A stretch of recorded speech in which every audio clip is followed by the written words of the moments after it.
우리 하나님 말씀 창세기 41장 25절로 28절 말씀입니다. 자, 구약성경 63면 창세기 41장 창세기 41장 25절로 28절 말씀입니다. 자, 우리 한 절씩 교독하겠습니다. 요셉이 바로에게 아뢰되 바로의 꿈은 하나라. 하나님이 그가 하실 일을 바로에게 보이심이니이다. 일곱 남수는 일곱 좋은 이삭도 일곱 별이 그 꿈은 하나라. 그 위에 올라온 파리하고 흉한 일곱 소는 7년이요 동풍이 말라 속이 빈 이삭도 일곱의 흉년이니 내가 바로에게 이르기를 하나님이 그가 하실 일을 바로에게 보이신다 하니 이것이라. 아멘. 자, 우리는 하나님의 일꾼들입니다. 할렐루야. 사도 바울이 사역자로서 사도 바울은 부름을 받았어요. 근데 절대로 티를 내지 않았습니다. 그런데 고린도 교회 안에 안티 사울 팬들이 있었어요. 바울 팬들, 안티 팬들. 그러니까 바울을 대적하는 자들이 고린도 교회 안에 있었습니다. 그래서 바울은 말도 시원찮다. 심지어 저가 사도냐? 저는 가짜다, 짝퉁이다. 그렇게 바울을 비판을 하였습니다. 그때 바울이 뭐라고 그럽니까? 내가 그리스도와 교회를 위하여 얼마나 많은 수고를 한 줄 아느냐? 내가 춥고 배고프고 파선하는 배에서 죽을 위기를 당하였고 또 일주일 동안 배고팠고 또 추위와 더위와 기품과 모든 어려움을 다 당하였어도 그래도 그리스도를 위하여 내가 더하지 못한 게 한이다. 이제 그렇게 이야기를 했어요. 그러니까 니들이 나보다 더 얼마나 많은 일들을 했느냐. 니들이 정말 이렇게 말들 하지만 나만큼 하나님이 일한 사람이 어디 있느냐. 그러면서 그들에게 대적하는 자들에게 보여주기 위하여 자기의 사역을 이야기했던 것입니다. 그러니까 바울만큼 나만큼 일한 사람이 있으면 어디 있느냐 그렇게 말하면서 이 사도 바울은 대적자들에게 이야기했던 것이에요. 정말 우리 가운데도 마찬가지 아닙니까? 바울만큼 일한 사람이 누가 있겠어요? 그러면 정말 내가 교회를 위하여 이랬다 저랬다 바울만큼 할 수 없다 못했다 그러면 우리는 말할 수가 없는 것이에요. 바울은 정말 그리스도의 몸된 교회를 위하여서 자기의 목숨과 자기의 모든 것을 인생을 청춘을 바쳐가면서 이 사역을 감당하고자 했던 것입니다. 여러분, 하나님은 지금도 하나님의 일꾼들을 부르고 계셔요. 하나님의 종들을 부르고 계십니다. 하나님의 일들을 부르셔서 하나님의 일에 초청하고 계십니다. 우리가 이제 연말을 맞이하고 또 한 달 있으면은 새해를 맞이하게 될 터인데 우리가 하나님의 일꾼들 다 되어야 돼요. 하나님의 일하는 자들이 되어야 됩니다. 교회에는 일꾼과 구경꾼 둘밖에 없어요. 교회에는 구경꾼이 되어서는 안 됩니다. 일꾼이 되어야 됩니다. 하나님의 일, 무슨 일이든지 일꾼으로서 하나님의 일을 할 수 있는 일꾼이 되어야 됩니다. 성경에 보면 하나님께서는 많은 사람들을 불러서 하나님의 일을 하고 계셔요.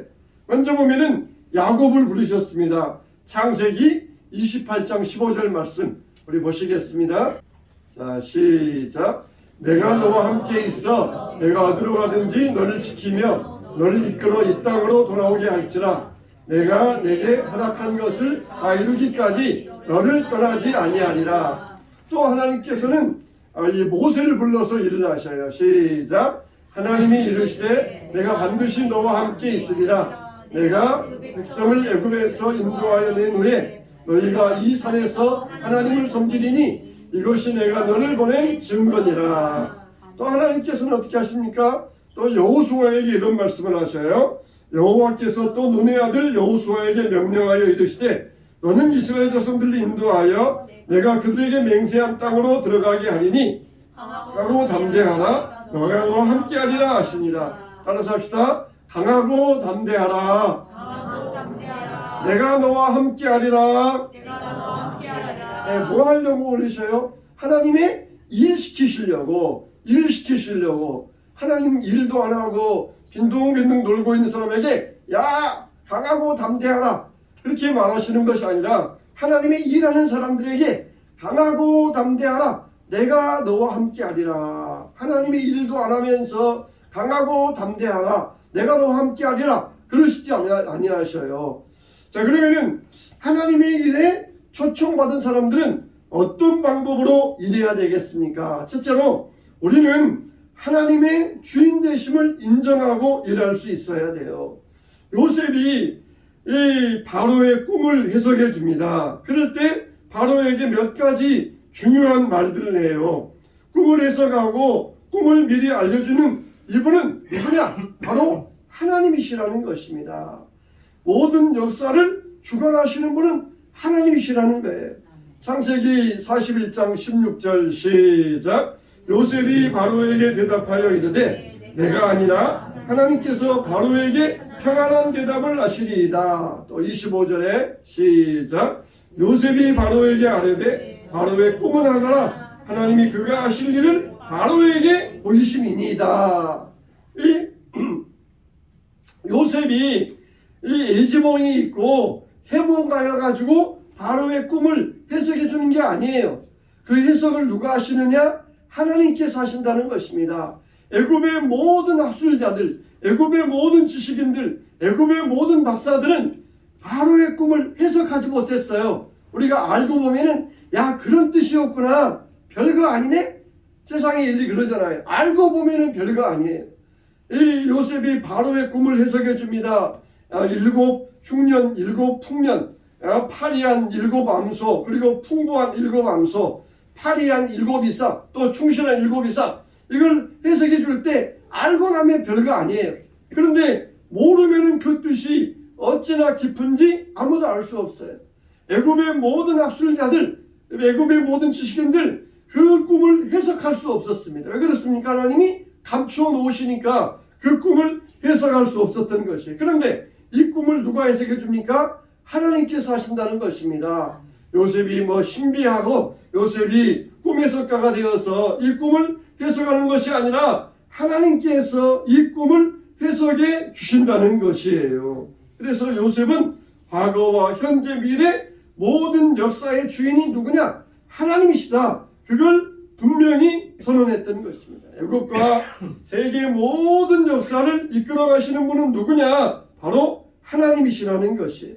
그분이 장차 할 일을 우리에게 미리 알려주신다고 고백하였던 것입니다.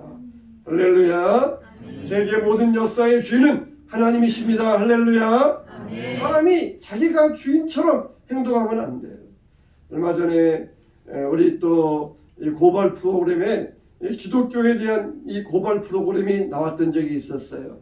어느 이단에 대한 이야기인데 무슨 방이라고 하는 이단에 대한 이야기인데 거기에 보면 정말 성적으로 물질적으로 타락한 목사들에 대한 이야기가 또 이 뉴스 프로그램에 나왔던 적이 있었습니다. 유흥업소에 들락날락하면서 또 룸살롱에서 모여서 또 선교 간다고 해외 나가서 골프 치러 다니고 매춘하고 다니고 또 이 명품 시계를 찾는데 이 명품 시계 가격을 합쳐보니까 무려 8억이라는 거예요. 8억. 또 자동차도 최고급 자동차가 여러 대 있다는 것입니다. 그런데 이 양반이 이 사람이 처음부터 그랬던 것이 아니에요. 젊었을 때는 굉장히 순수한 전도의 열정이 있었습니다.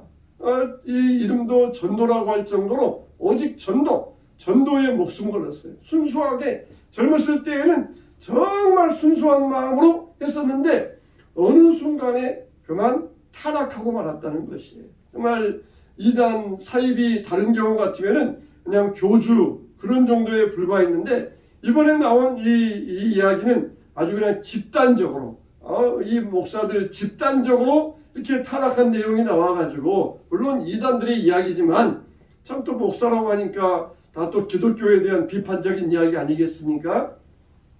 자, 그래서 이런 이야기가 방송을 타고 또 기독교에 대해서도 한번 먹칠하는 이야기가 있었어요. 여러분, 이 사람들은 왜 그랬겠습니까? 자기가 주인 되었기 때문에 그래요.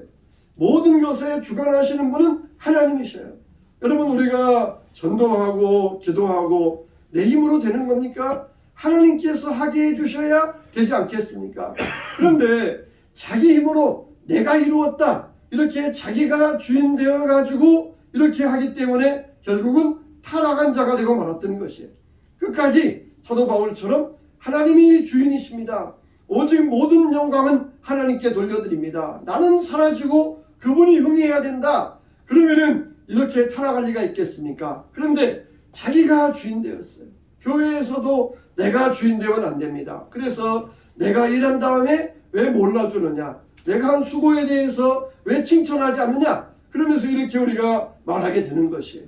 일한 다음에 나는 지극히 미약한 종입니다. 나는 아무것도 아닙니다. 오직 하나님께만 영광 돌려드립니다. 이러면은 내가 한 일에 대해서 칭찬받고 남이 알아주고 그렇지 않는다고 실망할 필요가 뭐가 있겠습니까? 여러분, 이렇게 타락한 목사들, 자기가 주인 되어서 내가 이런 일을 했다, 내가 수고했다, 내가 힘썼다, 그렇기 때문에 결국은 그 수고의 대가를 내가 치러야 되겠다, 이렇게 타락의 결과로 나오고 말았던 것이. 우리는 하나님의 일을 할 때 철저히 하나님이 주인이십니다, 하나님께서 주관하십니다, 이런 인생의 고백을 하게 되시기를 주님의 이름으로 축원합니다. 요한계시록, 우리가 소위 계시서라고 하는 요한계시록 혹은 에스겔서, 다니엘서, 이런 성경을 보면은 하나님께서 장차 말세가 되면은 어떻게 될 것이다, 이걸 말씀해 주고 있어요. 사람들이 빨리 왕래하고 지식이 폭발적으로 증가하고 처처에 기근과 재난이 발생한다, 이렇게 말씀하고 있어요. 여러분, 우리가 이번에 100 몇 년 만에 폭설이 내렸잖아요. 11월 달에 이렇게 많은 눈 내리기는 저도 태어나서 처음이에요. 여러분, 이렇게 폭설이 한번 내리니까 어떻게 됩니까? 완전히 도시 기능이 마비가 되어버립니다. 전철부터 버스부터 모든 도시 기능이 마비되어 가지고 사람들이 어쩔 줄 모르는 거예요. 인간이 문명을 쌓고 쌓아가지고 자기 인간의 문명 가지고 하나님을 대적하고 신이 어디 있느냐, 그렇게 하려고 했는데 하나님께서 그냥 폭설, 그것도 그냥 하루 종일도 아니고 몇 시간, 그것밖에 안 내리는데 그것 때문에 온 세상의 모든 기능이 올 스톱 되어버리는 거예요. 하나님께서 웃으시면서 그래, 너희들이 쌓은 것을 가지고 나를 대적해 보겠다고 한번 해봐라. 하나님께서 눈 한번 내려주시니까 사람들이 쩔쩔매는 마치 못 마려운 강아지처럼 그런 모습이 인간들의 모습이 되어버렸어요. 세계 모든 역사의 주인은 하나님이십니다. 하나님께서 주관하셔요. 하나님은 우리 앞날도 우리 믿는 사람들을 통하여 알려주셔요. 다니엘서 보세요. 다니엘서 2장 21절 시작. 그는 때와 계절을 바꾸시며 왕들을 폐하시고 왕들을 세우시며 지혜자에게 지혜를 주시고 총명한 자에게 지식을 주시는도다. 또 마태복음 13장 25절 시작. 너희는 삼가라. 내가 모든 일을 너희에게 미리 말하였노라. 마가복음이네요. 자, 마태복음 24장 4절로 6절 시작. 이르시되 너희가 사람의 미혹을 받지 않도록 주의하라. 많은 사람이 내 이름으로 와서 이르되 나는 그리스도라 하여 많은 사람을 미혹하리라. 난리와 난리 소문을 듣겠으나 너희는 삼가 두려워하지 말라. 다니엘서 하나 더 12장 4절 시작. 안수하고 이 글을 봉함하라. 많은 사람이 빨리 왕래하며 지식이 더하리라. 아멘. 할렐루야. 이렇게 결국은 인간의 역사는 쌓아지다가 결국은 폭삭 망할 날이 온다는 거예요. 인간의 역사 문명이 언제까지 발전되겠습니까? 결국은 끝에 가서는 망할 날이 오는 것이에요. 끝날 날이 오는 것이에요. 하나님께서 새롭게 세우신 그때가 시작될 날이 온다는 것입니다. 인간이 한계가 없겠어요? 얼마나 끝까지 달려가면서 인간의 문명을 쌓고 인간의 과학을 발전시키겠습니까? 다 이거는 끝나고 망할 날이 오게 돼 있어요. 아무리 인간이 빨리 왕래하고 지식이 높아진다 할지라도 그것은 망할 날이 옵니다. 그때가 되면은 하나님께서 세우신 것, 인간의 손으로 세우지 아니하고 하나님께서 이루신 것들이 우리 앞에 신천신지 새하늘과 새 땅으로 열려지게 될 것입니다. 두 번째로 우리는 하나님이 일할 때 어떻게 됩니까? 하나님이 일할 때 우리는 주변의 소리를 들을 수 있어야 돼. 주변의 소리에 귀를 기울일 수 있어야 돼. 그냥 내 하는 식으로 내 식으로 그냥 내 마음에서 들려오는 소리, 내 안에서 들려오는 소리, 내면의 소리만 듣고 그렇게 나아가다가는 넘어집니다. 우리는 주변의 소리에도 귀를 기울일 수 있어야 돼. 이 주변의 소리는 두 가지인데 첫째는 지혜자의 소리고 또 두 번째는 비판적인 소리입니다. 첫째, 우리는 지혜자의 소리에 귀를 기울일 수 있어야 돼요. 하나님은 이 지혜자, 특히 미래의 일을 기도 많이 한 사람을 통하여서 미리 알려주십니다. 이 바로에게 장차 일어날 일을 하나님께서는 요셉에게 알려주셨어요. 바로의 꿈 아무도 몰랐습니다. 그런데 오직 그 꿈을 해석할 사람은 요셉밖에 없었어요. 세상에는 많은 전문가들이 있잖아요. 뉴스 기자들, 정치가들, 경제학자들, 또 사회학자들, 인류학자들, 다양한 전문가들이 자기들 나름대로 미래를 예측한다고 예측을 합니다. 그런데 그들은 그 안에 숨겨져 있는 영적인 의미, 하나님의 뜻을 해석하지 못해요. 오직 이 하나님의 깊은 것을 해석할 사람은 누구냐? 바로 하나님의 경건한 사람이라는 것입니다.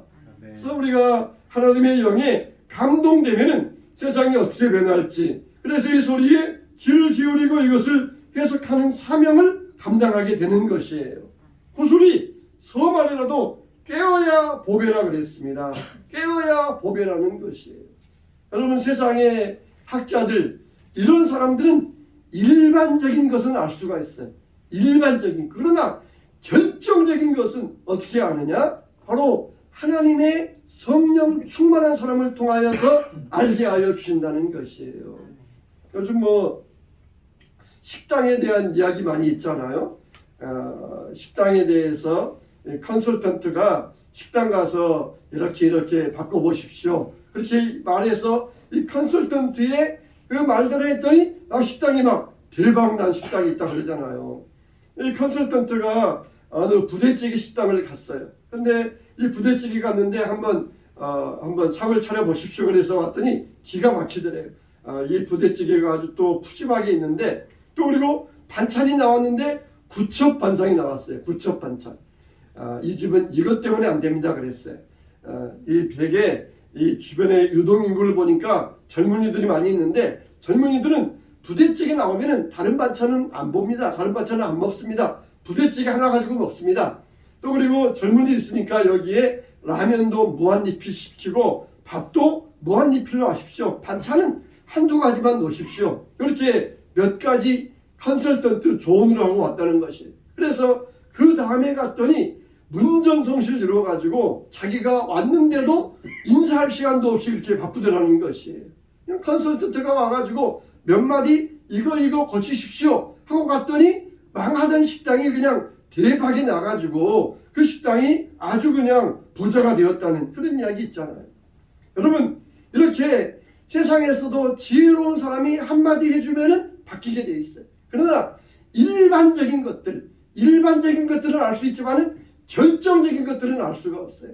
세상에 이런 지혜자들, 이런 것들 우리가 따라가려면 그냥 적당히 따라가는 게 좋아요. 적당히 이런 사람들 말 듣고 적당히 따라가고, 그렇지만은 결정적인 것은 어디 있느냐? 우리 믿음의 구원은 어디 있느냐? 바로 하나님의 지혜 안에 있다는 것입니다.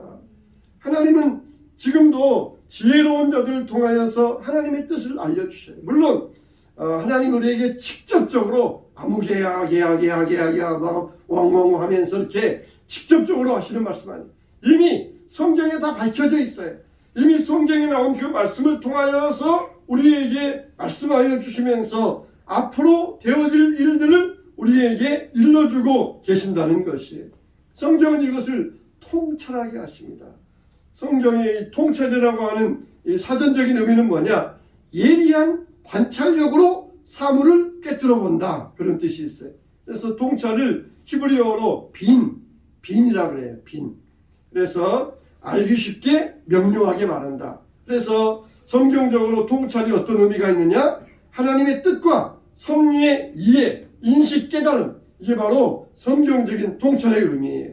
고린도전서 2장에 보니까 우리가 온전한 자들 중에서는 지혜를 말하노니 이는 이 세상의 지혜가 아니요 또 이 세상에서 없어질 통치자의 지혜도 아니요 오직 은밀한 가운데 있는 하나님의 지혜를 말하는 것으로서 곧 감추어졌던 것인데 하나님이 우리의 영광을 위하여 만세전에 미리 정하신 것이라.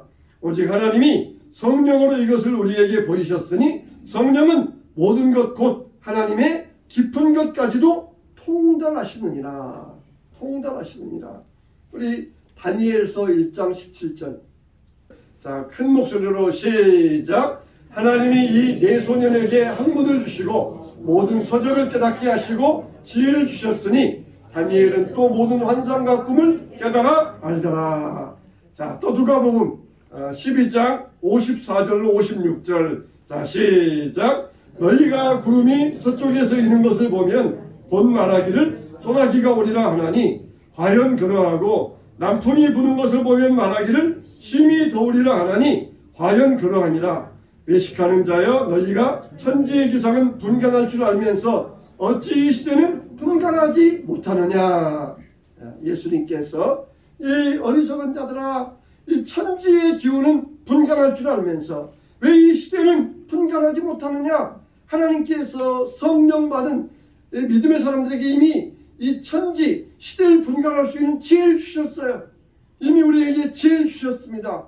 이 땅은 망하고 하나님 나라가 이루어질 것이다. 세상 나라의 문명은 끝없이 발전하는 것이 아니라 끝이 있다.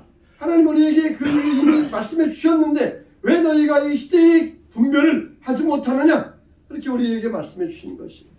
하나님은 지혜자를 통하여서 하나님이 일하는 사람들에게 일러주셔요. 두 번째로는 어떻게 한다고 하셨어요? 비판적인 소리를 통하여서 비판자들을 통하여서 하나님께서 말씀하여 주신다는 것입니다. 이 모압왕 발락이 있습니다. 이 발락이 이스라엘 백성들이 애굽에서 나와가지고 그냥 벌떼처럼 가나안 땅을 지나가니까 한 번 지나가면 이들이 메뚜기 떼와 같아가지고 그냥 쑥대밭이 되는 것이에요. 그래서 모압왕 발락이 위협을 느껴서 발람 선지자, 이 발람 이름이 비슷하니까 헷갈리지 마세요. 발락은 기읍 받침은 왕이고 발람 미음 받침은 선지자예요. 예언자예요.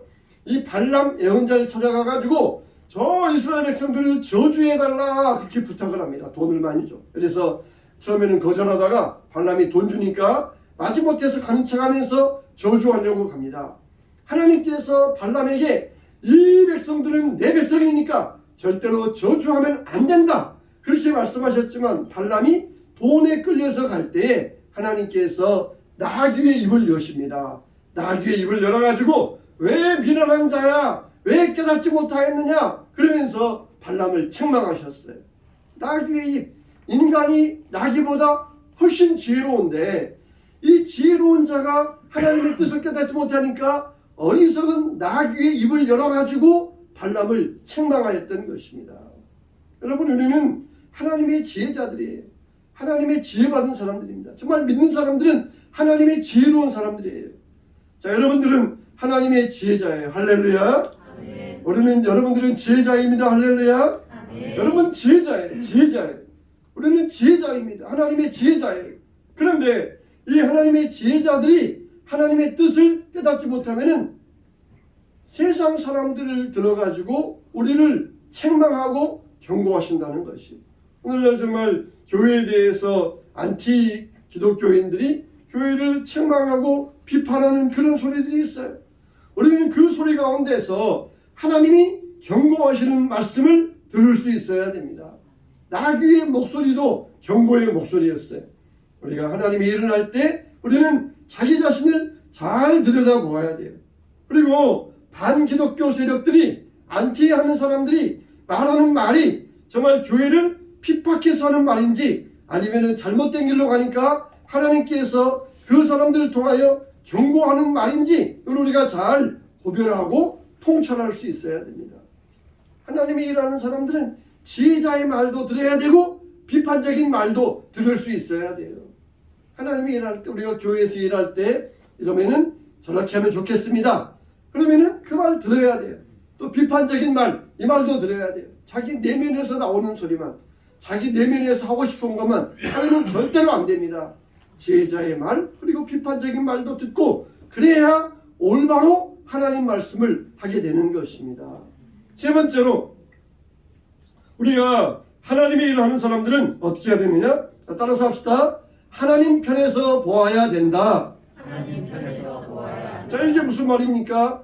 요셉이 지금 7년 풍년이 왔고 7년 흉년이 온다는 것을 바로에게 해석해 주었습니다. 그럼 여러분 같으면 어떻게 하겠어요? 지금 여러분 가정에 어려운 일이 올 것이다. 그렇게 여러분들이 깨달았다면 어떻게 하겠습니까? 하나님 앞에 기도하지 않겠어요? 하나님, 우리 가정에 이런 어려운 일이 오지 않게 해주세요. 그러면서 기도하지 않겠습니까? 근데 요셉은 기도하지 않았어요. 하나님, 7년 흉년 오지 않게 해주세요. 기도하지 않았습니다. 왜 그랬습니까? 그 흉년 가운데도 하나님의 뜻이 있다는 것을 알았기 때문이에요. 우리 보통 사람들은 좋은 일이 생기면은 이거는 하나님께서 주신 기회다, 그렇게 생각을 합니다. 그러다가 위기가 닥쳐오면은 이거는 하나님이 주신 아니다, 그렇게 생각을 해요. 그러나 여러분, 좋은 일도 하나님이 나에게 주신 기회고 위기도 하나님이 나에게 주신 기회라는 것을 여러분들이 깨닫게 되시길 바랍니다. 왜 그렇습니까? 7년 흉년을 통하여서 요셉이 애굽의 지도자가 되었어요. 그리고 7년 흉년을 통하여서 요셉이 자기 형제들을 애굽으로 데려올 수 있었어요. 만일 흉년이 없었으면은 야곱은 애굽에 안 내려갔어요. 내려가지 않았습니다. 온 가족이 애굽에 내려가지 않았어요. 그런데 흉년을 통하여서 애굽에 내려가서 거기에서 큰 민족을 이룰 수 있는 하나님의 놀라운 역사를 이루게 되었던 것입니다. 여러분, 우리가 교회에도 좋은 일, 굳은 일이 어디 있어요? 좋은 일은 하고 굳은 일은 싫고 어디 있겠어요? 우리는 하나님 편에서 볼 수 있어야 됩니다. 인간 편에서는 그냥 굳은 일이 있으면은, 나쁜 일이 있으면은 이런 일 생기지 않게 해주세요, 그렇게 거부하는 게 인간 편의 마음이에요. 근데 하나님 편에서 볼 때는 그 일도 우리에게 필요해요. 교회 안에 굳은 일, 우리에게 위기도 필요합니다. 그래야 우리가 똑바로 갈 수 있기 때문에 하나님 편에서는 그 위기도 우리에게 허락해 주시는 것이에요. 요셉은 흉년이 오지 않게 해주세요, 하나님 앞에 기도하지 않았습니다. 그게 하나님의 뜻과 어긋났다는 것을 알기 때문이었어요. 그래서 자기 백성들을 내려오게 하였고, 그리고 거기에서 큰 민족을 이룰 수 있었던 것입니다. 우리 믿는 사람들은 기회가 오면은 하나님 찬양하면서 감사하시기 바랍니다. 위기가 올 때도 주여, 주님을 사랑하는 자, 그 뜻대로 부르심을 입은 자들에게는 모든 것이 합력하여 선을 이룰 줄 믿습니다. 할렐루야. 이렇게 고백하시기 바랍니다. 우리는 위기도 기회고 기회도 기회인 것이에요. 로마서 12장 2절 말씀, 자, 거기 바로 쳐진 말씀은 제가 넣어본 말씀인데 바로 말씀까지 같이 한번 읽어보겠습니다. 자, 시작. 너희는 이 세대를 본받지 말고 오직 마음을 새롭게 함으로 변화를 받아 당신을 향한 하나님의 선하시고 기뻐하시고 온전하신 뜻, 비전, 사명이 무엇인지 분별하도록 하라. 예.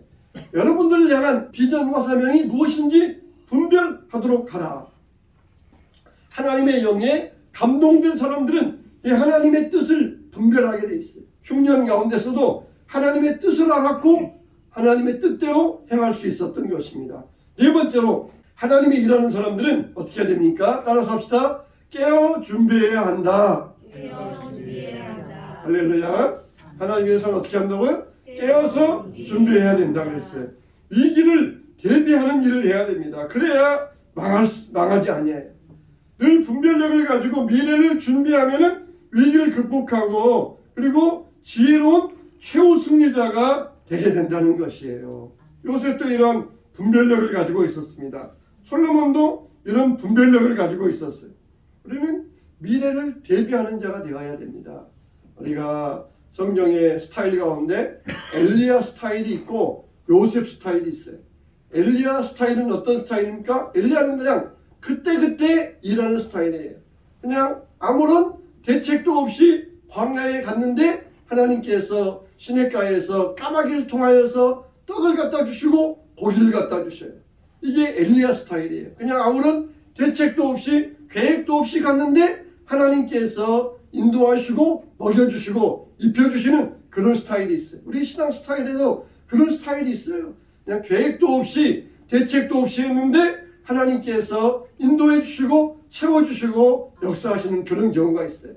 또 하나는 요셉 스타일이에요. 요셉 스타일은 철저히 기획합니다. 7년 6년 왔느냐? 그러면은 애굽에서 다 가더라. 그리고 창고를 지어라. 그리고 어떻게 해라. 6년 왔느냐? 이것을 나눠줘라. 그리고 다시 거둬들이는데 절반 주고 절반 나눠. 철저히 기획하고 철저히 계획해가지고 대비하는 스타일이에요. 여러분 우리는 어떻게 됩니까? 우리는 둘 다 해야 돼요. 둘 다.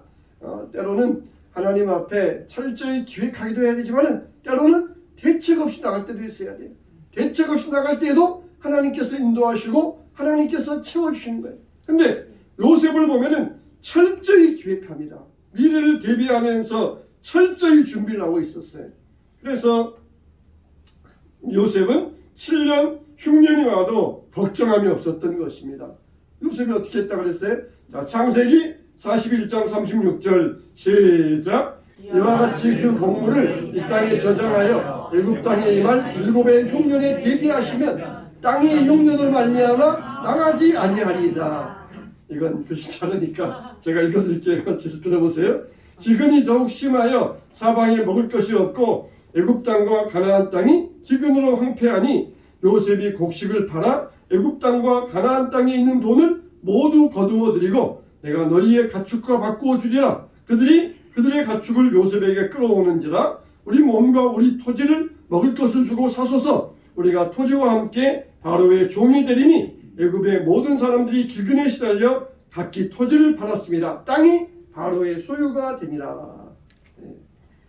우리는 12월 한 달 보내면서 또 다음 해를 대비하고 또 대비하고 결국은 우리는 최우승리 종말을 대비하시기 바랍니다. 우리 믿음의 사람은 항상 대비하는 사람들이에요. 미련한 다섯 처녀들은 왜 신랑의 혼인잔치에 들어가지 못했어요? 대비하지 않았으니까. 준비하지 않았으니까. 그러나 슬기로운 다섯 처녀들은 준비했기 때문에 신랑의 혼인잔치에 들어갈 수 있었던 것이 준비하고 있다가 대비하고 있다가 항상 준비하고 있다가 신랑의 혼인잔치에 들어가서 신랑과 함께 기쁨의 잔치를 누릴 수 있었던 것입니다. 10월에 한 달도 너 내년 대비하면서 새해를 준비하면서 한 해를 잘 마감하는 복된 이 날이 되었으면 좋겠습니다. 저와 여러분들은 어떻게 하나님의 일을 해야 되는가? 하나님이 어떻게 되는가? 하나님이 주인심을 듣고 또 우리가 주변의 소리를 듣고 하나님 편에서 보면서 대비하면서 하나님의 일을 할 때 하나님께서 우리에게 축복과 은혜와 평강을 더해 주시기를 주님의 이름으로 축원합니다.